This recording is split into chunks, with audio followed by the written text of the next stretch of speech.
గత 10 ఏళ్లలో ఎప్పుడూ చూడనంత చలి ఇది. కారణమేంటంటే పోలార్ వార్టెక్స్. ఇంత చలిలో సేఫ్గా వెచ్చగా ఉండటం ఎలా?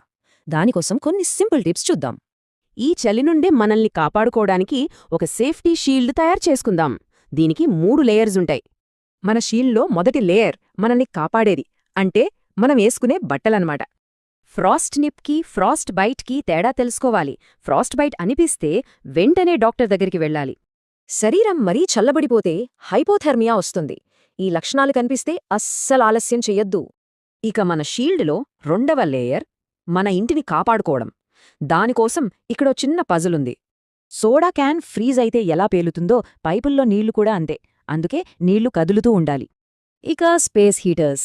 వాటికి మండే వస్తువులకి మధ్య కనీసం ఇంత దూరం ఉండాలి. మన సేఫ్టీ షీల్డ్లో 3వ లేయర్ సేఫ్ ట్రావెల్. కార్లో గ్యాస్ ట్యాంక్ ఎప్పుడూ సగం కంటే ఎక్కువగా ఉండాలి. బయలుదేరే ముందు పవర్ కట్స్ ఎక్కడ ఉన్నాయో చెక్ చేసుకోండి. సేఫ్ రూట్ ప్లాన్ చేసుకోవచ్చు. మరి ఈ చలికాలంలో మనం ఎవరికి సహాయం చేయగలం?